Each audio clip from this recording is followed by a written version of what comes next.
Hello, everyone, and welcome to Call to the Pen. This is the brand new content division of the Hammer Betting Network, where we are going to focus on MLB betting. We have plenty of content in the works for this channel and feeds for the coming season. So if you're interested in baseball betting content all throughout the 2023 campaign, from insight and analysis to picks and bets, make sure you are subscribed to Call to the Pen. Hit the thumbs up on the video to help us appear on some more recommended pages.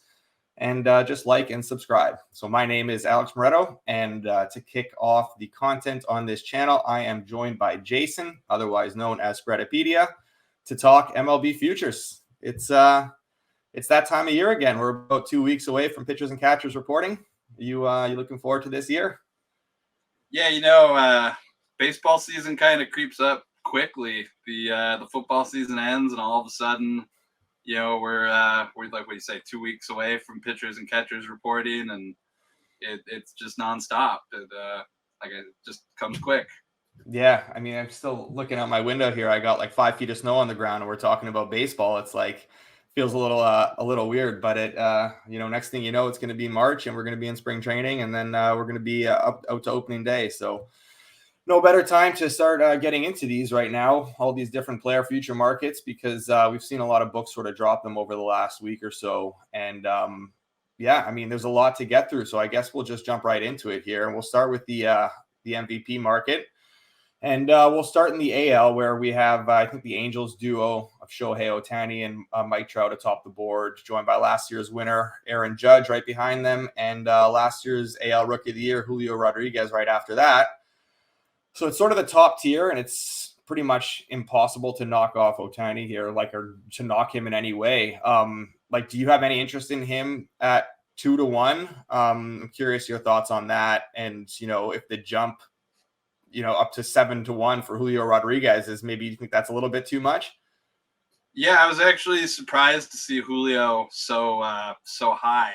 In most of the odds and most of the books, he's ahead of Yordan Alvarez, which I think is, massively incorrect. But, you asked about Shohei Ohtani, and obviously we're going to have to talk about him, and I might as well get him out of the way first. But might be a surprise here, maybe not. But at 2-1, or I see as high as plus 275, I'm absolutely not running out to bet Shohei Ohtani for MVP. And I love Shohei Ohtani, might be one of his biggest fans, but this is about value, and obviously he's going to be the favorite, but there's no value. And you start looking farther down the board here and start making arguments for guys, and you've already made an argument last year for Byron Buxton. He can't stay healthy. Mike Trout actually does kind of interest me because he's still Mike Trout, but any argument you make in the AL MVP race just comes to, is that player better than Shohei Ohtani, or does Shohei Ohtani get injured? So no plays for me in the AL MVP market to start the year. The only thing that stood out, I think, excuse me, I'm swapping between screens here. I noticed the Westgate. The Westgate is pretty opinionated and puts out their own numbers, and they put Mike Trout up at 14-1, which is the highest price. At 14-1, Mike Trout is absolutely worth the bet. If he could stay healthy, he's still Mike Trout. But everybody else, like Aaron Judge, 8-1, Jose Ramirez, 10-1. Not getting any money from me at those numbers. Yeah, that's you brought up Byron Buxton. He's one of the guys I did want to ask you about, because I need you to talk me off the Byron Buxton train. It's like every year it seems like I'm going back to the well here with him. I'm left disappointed. He only plays his 100 games, 80 games, whatever. But it feels like one of these days he's going to get that 150 game season, just post some outrageous numbers. At 30-1, are you gonna talk me out of this now, or am I gonna be pulling the trigger? I'm not even sure I'm touching him at 100-1 here. Yeah. I'm not saying he's a bad player or anything. He's a great player, but what makes you think that a guy with a career of injuries, injury history in his career like Buxton has, is going to all of a sudden get healthy and play 150 games? It's just not realistic. And especially you saw last year, they had to sort of keep him on a maintenance program to begin with to stay healthy and make it through the season. So you're likely going to see something like that again. And it just comes down to an issue with the amount of games played, and he's not going to get there. So doesn't get my attention. One other name I wanted to ask you about was Pena, because obviously, like, you look at Houston and the sheer number of MVP candidates they have is just like wild, right? You've got Alvarez there, you've got, Tucker, you've got Bregman, who had a monster second half last year. You've got Mr. Consistency, Jose Altuve, but then you have Jeremy Pena, who had a great season and, capped it off by dominating in the playoffs. I think he won ALCS MVP, World Series MVP. Do you see a pathway to him winning this award, just given the amount of talent that's on this Astros roster? Or do you think that, even at like 50-1, where, at DraftKings, or maybe there's some better prices elsewhere, like, do you see a path to him potentially being able to win this award? Or is it just he's going to have to post some outrageous numbers given the guys he's playing with? Well, he's 100-1 at bookmaker, and that's still not even, close. I mean, you're asking not only, and I just go back and look at his month-to-month regular season stats last year. He had an incredible playoff run. He did not have a great second half of the season. I mean, I don't even think he finished top 3 in the Rookie of the Year voting, which isn't, a great indicator of a guy winning the MVP in his second year. I mean, Mike Trout didn't even win an MVP award in his second season. So you're asking Pena to win an MVP his second season and on a team with, Kyle Tucker and Alex Bregman and Yordan Alvarez and what's his name, Jose Abreu, who actually has won an MVP. I don't see it. I don't see him, in the top 5, the top 10, or the top 20. He's a good player, though. Yeah, agreed. I saw a lot of people mentioning him just because of that postseason after what he did there and when the odds were released, and I just couldn't quite wrap my head around backing him, just given all the talent there. We can move on from the AL, but I was kind of curious about Bobby Witt as well. I don't know if you have any thoughts there, but again, second season, same thing. Tough, it's his right? Second year, bad team. You're asking him to do something that Mike Trout didn't do. Yeah. Not to say that Bobby Witt's not a great player, and I have some of his baseball cards, so him winning the MVP would be fine by me. But he's the kind of guy if you were looking for a bet like that, I'd probably look to bet him to lead MLB in home runs or something at a huge number, because that's the kind of thing he would have to do to get MVP consideration. And probably Royals derivatives would be a better bet, because the Royals would have to play well over 500 baseball. Like we just saw with Ohtani, guys on bad teams don't, really get recognition. So a lot going against Witt too. I wouldn't bet on him at 100-1. All right, so we'll move into the NL, where it feels a little bit more murky at the top. You don't have the 2-1 Ohtani or the 4-1 Trout, or I know 14-1 elsewhere, but you don't have those necessarily clear favorites. You got Juan Soto there, first full season, the Padres lineup. But what's interesting to me, what jumps out is you look at the top 15 or so names on the board, and it's it feels like they're all playing for the same 3 or 4 teams. So I'm just curious your thoughts on this market. If anything caught your eye early on, anyone you kind of want to avoid at these high, these short prices, which I'm assuming a lot of them. Anyone maybe down the board, anyone up top that you kind of have interest in backing, anything like that? Well, you made a couple good observations. One being that a lot of the contenders are teammates. You got Soto, Tatis, Machado, Acuna, Riley, Trey Turner, and Kyle Schwarber. I guess he's not a real contender. And then there's Bryce Harper, but he's injured.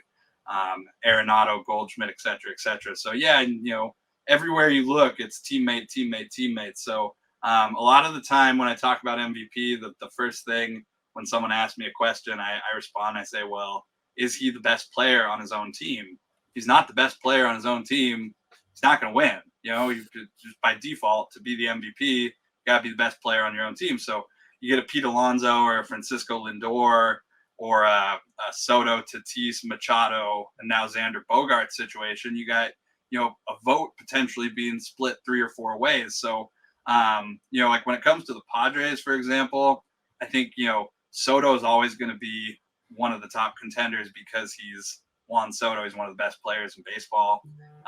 But Fernando Tatis, just going through some of the numbers here, I saw most of the books opened Fernando Tatis between like 10-1 and 15-1. Mm-hmm. I think that's one of the worst numbers I've ever seen. Yeah. Coming off, the steroid suspension, a shoulder issue, a torn labrum. I mean, just go back and look at the power, how guys hit for power post labrum surgery.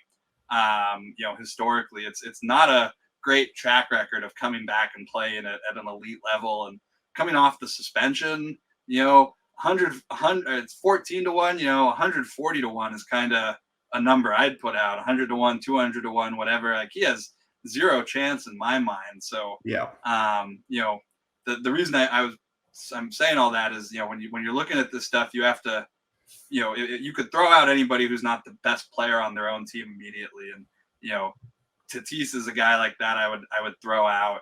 Matt Olson, is that a real contender on a team with Michael Harris and Ronald Acuna and Austin Riley? Probably not. So it's top heavy. The NL MVP this year, you got 10 plus contenders between 10 and 20-1. And I think the thing that was most noticeable to me is the guy that I like the most, I think, is Ronald Acuna, coming off the knee surgery and finally looks like he's fully healthy. The Westgate Superbook, they put out their own numbers, and a lot of these books, they kind of put out their own numbers, but they're also a lot of sort of cribbing and copying the rest of the field. I think the Westgate Superbook, they do a pretty good job, forming their own opinion and opening up their own numbers. And they put Ronald Acuna up at 5-1, where everyone else, the rest of the market, has him at 12-1. So, at least going through all the numbers, you could look for the early discrepancies like that, and you could see who, has a serious opinion on what player. And in this case, it's Ronald Acuna, who I also happen to like this year. But for me, I think both of the league's MVP this year are, at least to start, not a particularly appealing market to, lay out a ton of money. I'm much happier to wait for the season to start, or wait for spring training to start, and put money in the MVP pool at a later time. I don't have any MVP bets as of now. I want to just second that too about Tatis. Like, it's insane laying anywhere near these kind of prices on a guy who didn't play at all last year, is going to miss pretty much the first month of the season still as a suspension, finishes up. And then you're playing alongside Machado, Soto, Bogarts. I mean, I don't see any pathway for him to win this award. And I was stunned to see, where he opened up at, pretty much across the board. So definitely one to just completely steer clear of there. Harper's also in that sort of category this year. He's going to be injured half the season. So, I see some low numbers on him. Actually, I think Westgate has him up. Let me check real quick. It's like either 100 or 200-1. It still doesn't matter because he's not going to play enough. Yeah. It's just a name bias there, right? That's what his number should be. I saw, Westgate has Harper 200-1, and Bookmaker has Harper 33-1. That's just a bad number. Yeah. One guy who I feel like is going to get a lot of love in this market this year, just as people look for these flyers on guys. In my opinion, the price is not long enough for me to back him, but Jazz Chisholm, if he was healthy last year, if he stayed healthy, he was on pace for, if he was able to make 600 plate appearances, 35 home runs, 115 RBIs, close to 100 runs, 30 stolen bases. Impressive season, but provided he stays healthy is obviously not something you really want to back. And also the move now to the outfield, do you think that will impact him as well as he kind of makes that transition? Is that someone you have any interest in whatsoever, or another guy to just sort of steer clear from? I mean, 1,000-1 or something, 500-1. But the issue still is, the Marlins are the NL East. I'm still in the habit of saying NFC East. It takes me a month to kind of switch from football to baseball terminology. But the East is kind of stacked with really, really good teams, and the Marlins might be the worst of all. So same thing with Bobby Witt. It's hard to see a guy on a bad team getting attention when there's so many players on elite teams that are going to be putting up big numbers. So he's not going to get any money from me. you're basically betting on these guys to not only reach their ceiling, but also have their teams drastically overperform expectations. It's just like you're just not getting the prices that you should be in order, for backing that to happen. So yeah, I mean, there's a lot of guys that seem to get love every year that just But realistically have no you could pathway bet the to it. Marlins to make the playoffs. You Yeah, could bet the Marlins to win the exactly. division. There's plenty of ways to bet, a derivative of what you think. If you think a certain scenario is going to happen, it doesn't necessarily have to be an MVP. It could be a team future. But in this case, I just don't think that's going to happen. Yeah.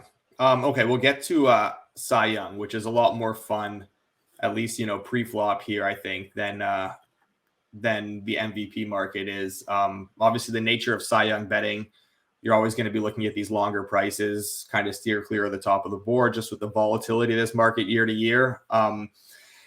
And yeah, so I mean, we'll start with the AL. I'm curious what caught your eye when these markets came out. Well, the year over year, some of these markets tend to be more interesting than others, and this year, like I mentioned, the MVP market isn't particularly appealing. Last year, I didn't think the Cy Young markets were particularly appealing. This year, it looks like they're a little better to start, at least with the DeGrom and Verlander flipping leagues. Mm-hmm. Kind of get some uncertainty there. For me, for the AL, I think DeGrom basically comes in now as a co-favorite with Garrett Cole, around 6-1 for each of them.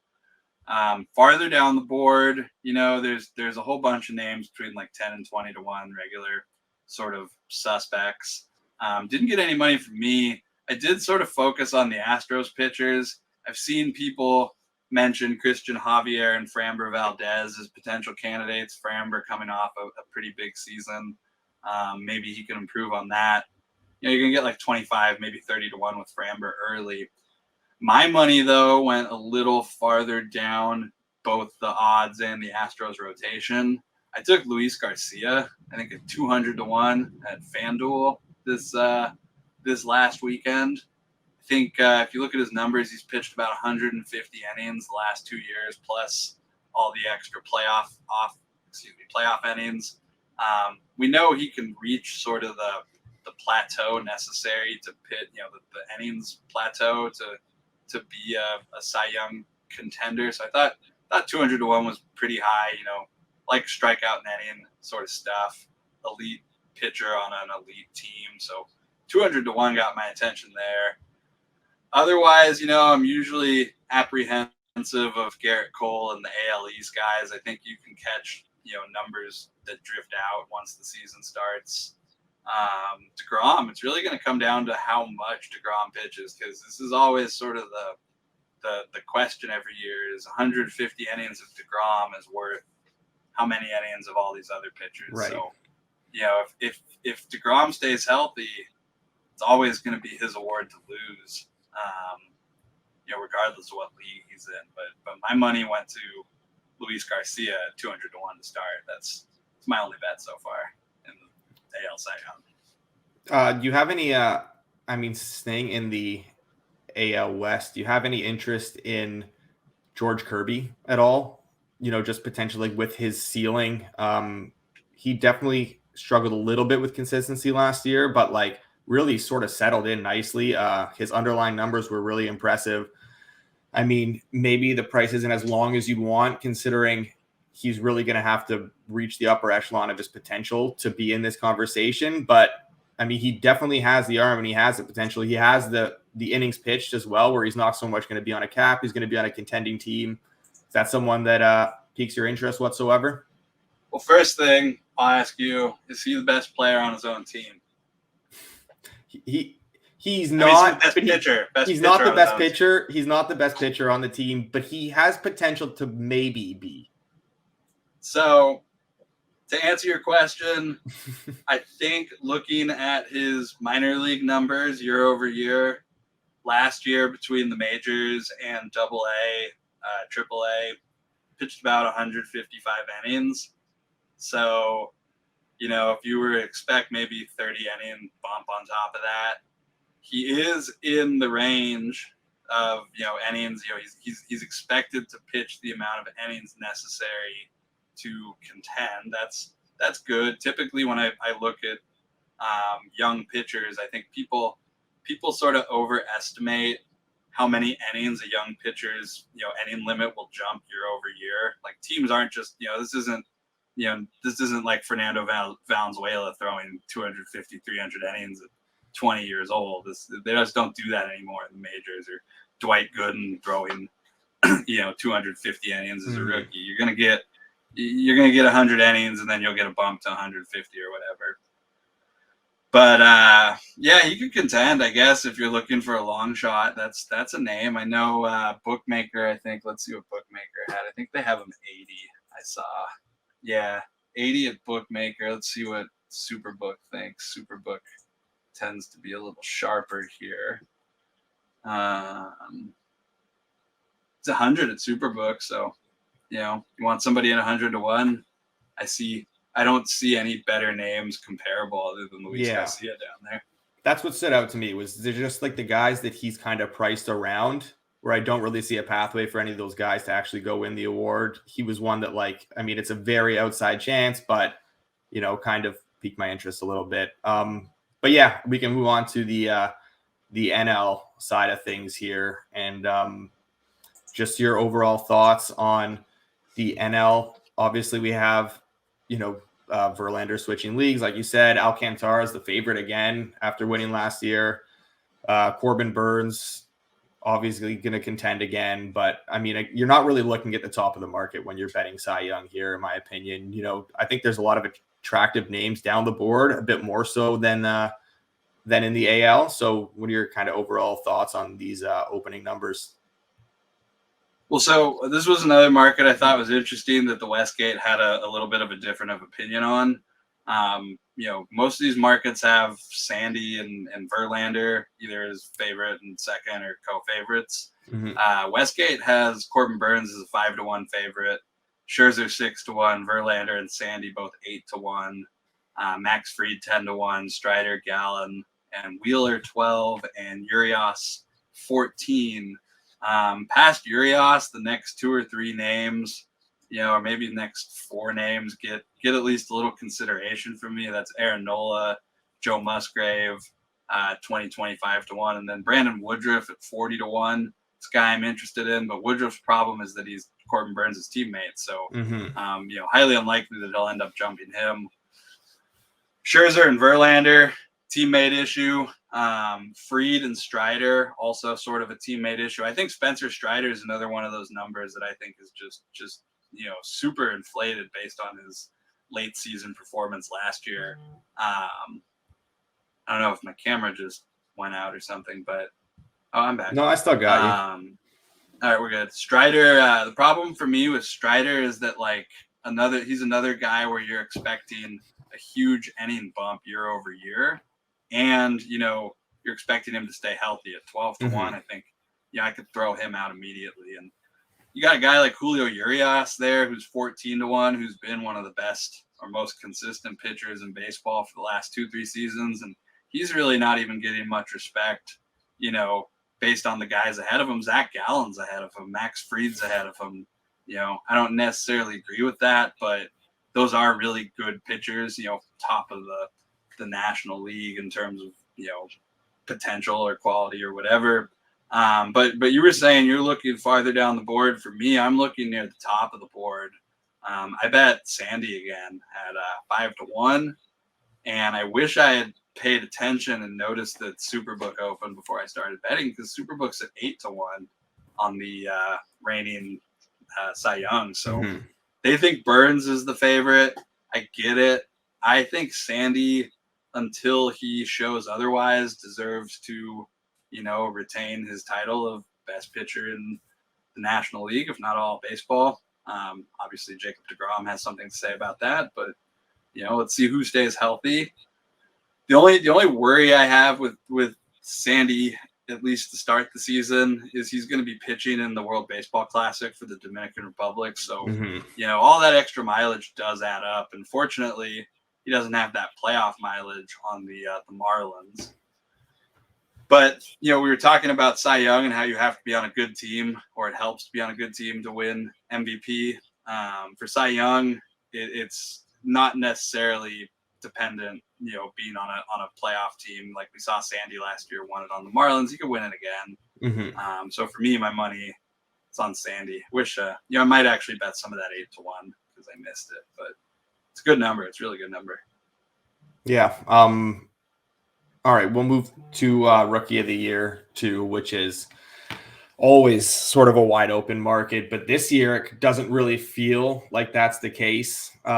Maybe a little bit more so in the AL, depending on your thoughts on things, but like Henderson's the obvious favorite, and with good reason. I'm not as bullish about some of the others near the top of the board, which could maybe open up a bit of a window in the AL for some longer shots to come through. Like if Henderson were to slip up, though, curious to see your thoughts on him as the sort of runaway favorite here. Do you think maybe the Orioles sit him a little bit against lefties, or at least against good lefties, and maybe that infringes on his playing time a bit? Or, other guys at the top of the board here, your thoughts on sort of the overall market and how it's shaping up? I don't think they should sit him versus elite left-handed pitching. That doesn't make much sense to me, because if he's the Rookie of the Year favorite and he's a cornerstone for your franchise and developing a World Series team, then he's going to have to learn to hit elite left-handed pitching. So, not having him face those guys doesn't help him get better. Maybe he'll sit every once in a while, but if he's not in the lineup, then why is he your guy? Is sort of how I see it. I don't think teams see it differently either. I mean, you got to give your best guys at bats against the best pitchers. The reason I ended up doing this podcast so early, because typically I don't really start doing baseball stuff for at least another week or two. Football and Super Bowl getting underway and props and all that stuff. Usually I'm a couple weeks out, but earlier and earlier the markets are going up. These year over year, like we're just seeing the markets go up so much earlier, and even like Will Hill Caesars was putting this stuff out before Christmas, which one of the guys messaged me and told me they were putting stuff up, and I was like, thanks, I love it, but I just don't have I'm busy with football right now. I don't have time to really dive into these numbers in December, and I barely want to do them in January, but like we mentioned, all the stuff sort of creeps up earlier and earlier. And the reason I ended up, like I said, I did this podcast is because I saw Bookmaker put up the Rookie of the Year markets last week. And typically Bookmaker is not one of my preferred places to bet futures. And also it's typically their limits aren't comparable in size to some of the other legal books and what else is available. So I was surprised when I saw they opened Gunnar Henderson 5-1, which was way higher than any of the numbers I had projected for him. So I took 5-1. I was able to get enough. I was able to click it enough times on Bookmaker, which is great. Actually, I should have mentioned this too. They were also taking to win 5,000 per click, which is more than they usually take. I mean, usually like during the season or whenever I check Bookmaker, they're taking like to win $1,000 or to win $3,000. The numbers usually aren't good enough to bet too much on them, but they were taking to win 5 with reclicks. So I was able to bet enough to get them to lock the market.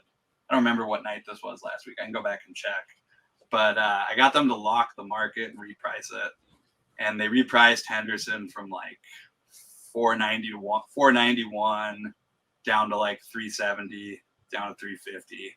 And I bet him again at like 3.5 just to, screw with them a little bit more. Drive the point home. Yeah, I mean, I just wanted to make sure, see if there was actually a trader there, or if it was being moved, via automation or not. Mm-hmm. But they ended up locking the market, and then they lowered the to win limit down to $3,000. So I guess I got their attention. So like I said, I bet Gunnar Henderson.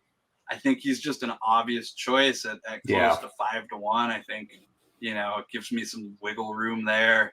You don't necessarily have wiggle room betting him now at plus 295 or 3-1. 4-1s out there are probably still fine. I just go through, like you said, you go through the rest of the market. He's got a teammate issue. Grayson Rodriguez, also one of the favorites. He's probably going to start the year in the Baltimore Orioles starting rotation. But that's the thing. He's a starting pitcher. We just saw Spencer Strider put up, world-class elite pitching numbers for a rookie and lose, not even come close to beating his own teammate Michael Harris. So you're giving me a Gunnar Henderson, Grayson Rodriguez situation, which is really odd to see the Westgate, by the way. They opened them as co-favorites, both around 3-1. I don't get that. I think Grayson Rodriguez, even the numbers, most of the books have him out at 12-1, 15-1. I'd be way higher myself. I'd be 20, 25 plus, just because it's the same thing. He had some injuries last season, unlikely to see the amount of innings necessary to be a serious contender. And even if he is, he's going to have to beat one of his own teammates.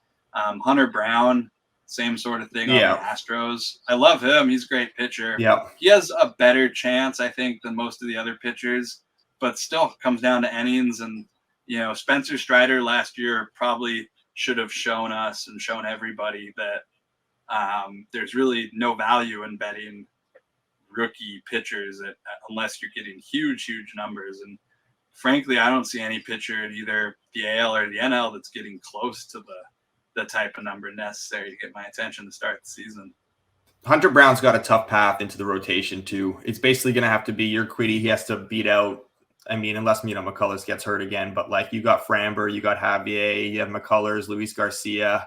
It's going to be tough for him to at least crack that rotation right at the start, unless maybe they go with a 6-man or something. But yeah, I didn't agree with a lot of the prices at the top of the board. Like, I don't know how you can back Royce Lewis just coming off a second ACL surgery in 2 years. Volpe is a bit of an interesting name, but like, again, he doesn't have a clear path to playing time.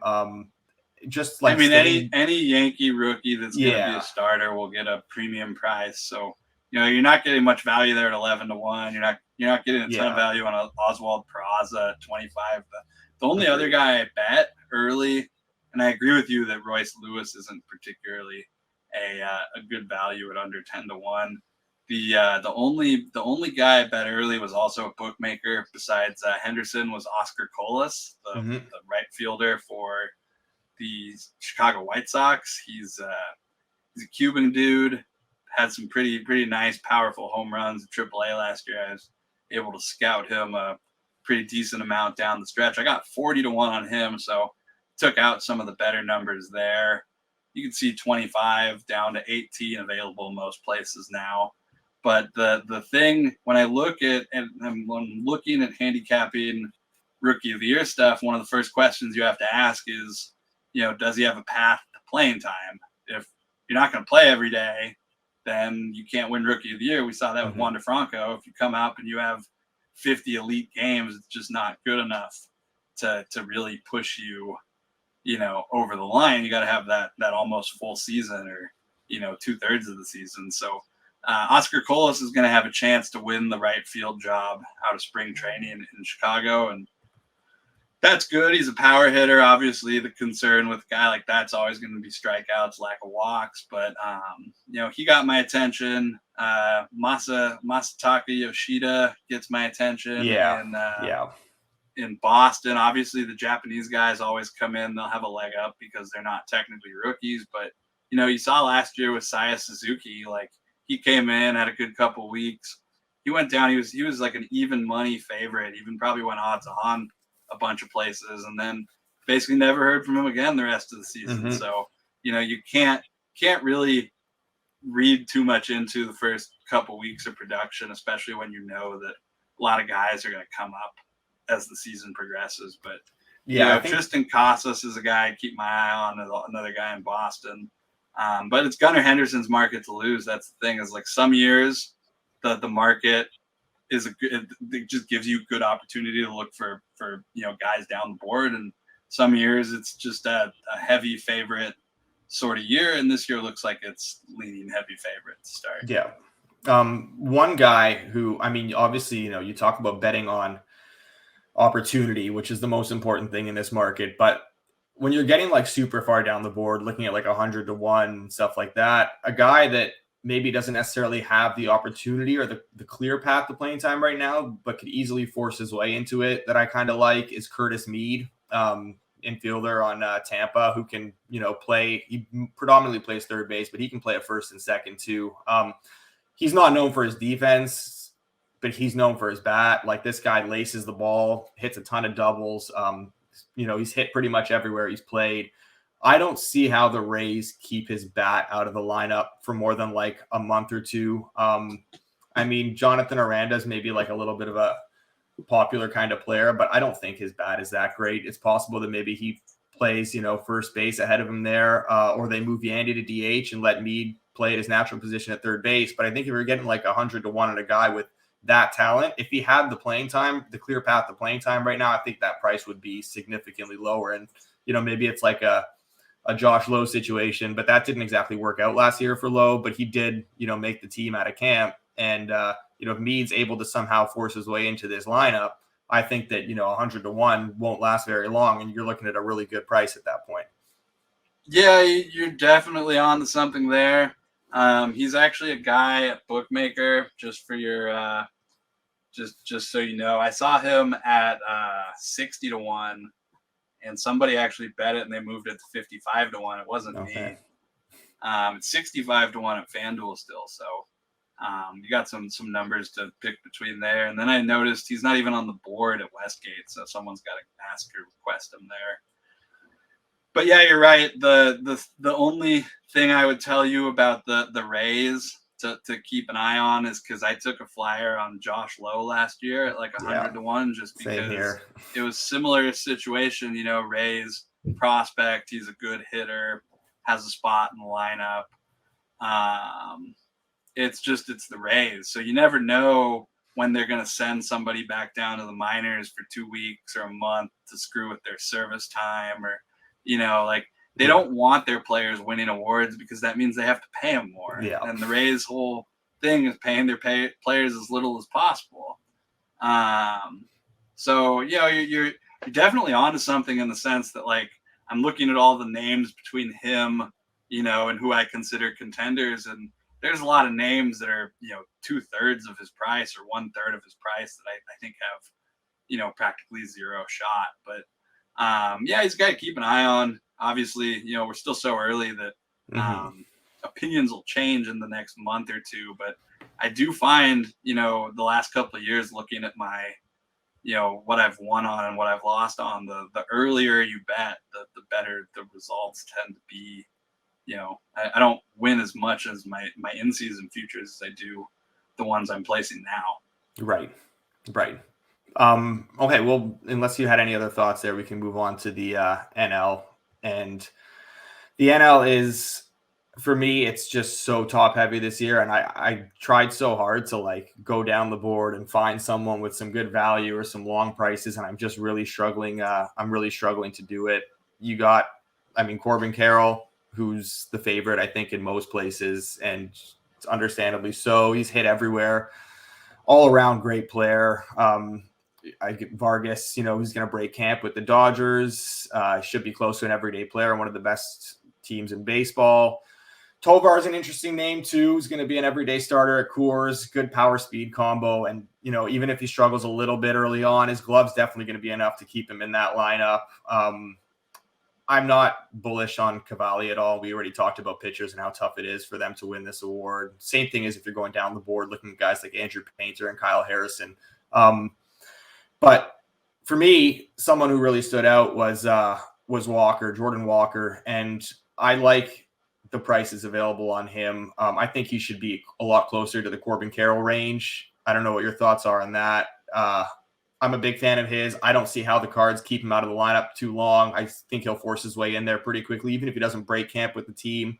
Maybe a month into the season, he'll get in there. Their outfield isn't the greatest, so I don't think there's anything really preventing him from getting playing time. So your overall thoughts on this, NL market and Walker and all these guys at the top. Carroll's nice. Playing in Arizona probably doesn't help him as much as, being on a slightly better team in a bigger market, but he is a 5-tool outfielder and should, be a day one starter. So, he's got the inside track. I think the 420 number at FanDuel is the highest I've seen. That's probably a decent number. But, as you go a little farther down the board, you look at the other contenders. You got Miguel Vargas, you just mentioned.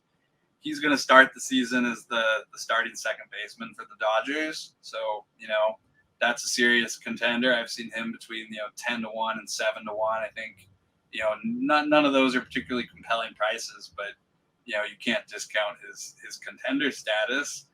Tovar, you mentioned, gets a bump because he gets to play at Coors Field. I think he's good. There's other guys on this list that I'm more interested in at the prices. Kodai Senga, another Japanese import this season. I think with him, the issue is still, what we talked about with innings. And I guess of all the pitchers, he probably does have a better shot, again, being a Japanese player and playing already in Japanese pro baseball. And because innings, he should be able to manage a serious innings limit. But we've like I said, we just saw last season that pitchers don't really matter when it comes to the voting. If there's a hitter out there who's doing something extraordinary, and you mentioned Jordan Walker, he's available between 7 to 1 and 10 to 1. I've seen some low numbers out there in the 7s, some highs in the 10s. Westgate opened at 14, and that was my other bet. I actually started recording on Friday before I noticed Westgate was up. And then I realized that, I wanted to go and bet some of the Westgate numbers, including the Jordan Walker number. So I didn't put that episode out. I figured I'd just re-record today. But yeah, Jordan Walker, I agree with you. I don't know how long they can keep that bat out of the lineup. He's a future, superstar sort of player and could easily, be the guy who seizes the lead with this award. And if he stays healthy, could easily be in contention all season. So I thought 14 to 1 was very generous on him. I think 10 to 1 is still generous. Beyond Walker, Francisco Alvarez worries me. He won't get enough at bats in a stacked Mets lineup. Cavalli, no value at 11 to 1.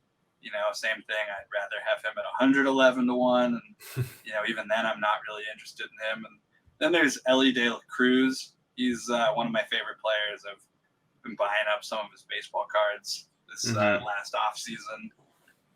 But I think the thing with him is he's so raw, and they don't necessarily have an incentive to start him in Cincinnati at the beginning of the season. But he will be in training camp, so he could theoretically force his way onto the Reds opening day roster. And I did watch him play in the Dominican Winter League a bit this like November and December after the World Series. He had a quick little stint in the Dominican, and he was hitting some very hard baseballs off. Dominican players can range between AA and high AAA, almost major league level quality, and they're grown men. It's not a development league like it might be at a lower minor league level. And he was holding his own in the Dominican Winter League, so he'll have a shot to break camp. He'll have a shot to be a contributor this year, but I still think the Reds don't have an incentive to push him early. So I'm with you. Jordan Walker has already been bet by me. Yeah, and to your point about Alvarez too, like the Mets brought in Omar Narvaez this Narvaez or whatever this offseason. So I just don't see how Alvarez has a consistent path to playing every day. And ultimately he could DH, but like that's a stacked lineup too, right? So it's tough to see him get like the at-bats he might probably need to win this. And there's definitely a path to it, but at this price, it's a bit too much of a gamble for the value you're getting, in my opinion. Yeah, it really just like there have been years in the recent past where I've bet a lot of really big long shots, and I think I'm getting value. And my first glance over the board this year, I didn't see very many long shots that I needed to make huge bets on. I think I'm 3 bets deep so far, which will rapidly get bigger as we approach spring training. But my first 3 bets, I bet 14 to 1. I bet 200 to 1. So I guess I did take a long shot, and I bet Gunnar Henderson under 5 to 1. So, There might be relatively big returns, but odds wise, it's not like it's been in previous years. But that's also to be expected. Like when Ohtani won the MVP, you knew that they were going to open up lower last year. What did you expect Judge to open up at this year? It wasn't going to be a huge number. After big Michael Harris wins Rookie of the Year at a huge number, that all the numbers are just going to be dejuiced this year. No one wants to compete like that 2 years in a row. I totally understand that, but Right. you get creative, find value, and this year it just looks like to start the year the value's near the top of the board as opposed to the long shots. Yeah. In terms of team markets, was there anything you wanted to go over? World Series, division, pennant, anything like that kind of stood out to you, or are you kind of waiting a little bit more to see how this off season sort of finishes off and his team's getting spring training? You could just call me Mattress Jason this year. Because my only MLB future is the Astros to repeat as the World Series champions. Just to be clear, I don't like the Astros. As a franchise, I don't particularly like most of their players, other than Yordan Alvarez, who I do have a great affinity for. I think he's the best hitter in the American League, and they bring back almost their entire starting lineup. They lose Justin Verlander, which is a big deal, but they're going to replace him with Hunter Brown, and they have a pretty talented pipeline of pitchers. That's the one thing that sort of separates the Astros from a lot of the other teams in Major League Baseball is they have a very good developmental, organization and philosophy and process, and they have a lot of really good pitchers. Names that might not be particularly, well known, but they have arms up and down that system that can replace Justin Verlander's innings, and all that. I didn't even mention that they added Jose Abreu, who is one of the best players, if not the best player to come out of Cuba in an entire generation. He's likely a future Hall of Famer. The only reason he's not more well-known and more recognized is because he spent a lot of his prime career in Cuba, but he consistently produces.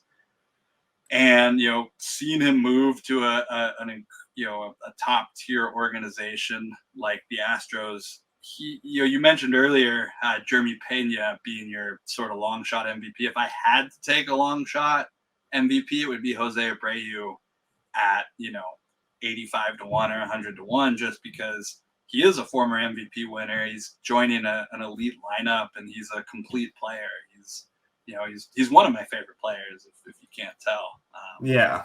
This is the best lineup he'll have been in, right? And he gets the protection now that he didn't really necessarily have in Chicago. Yeah, exactly. I mean, he's playing with Yordan Alvarez. Yordan Alvarez and Jose Abreu batting next to each other is like my fantasy dream lineup. So, it might not be my favorite organization, but they got two of my favorite players, and I'm pretty excited to see what they can do.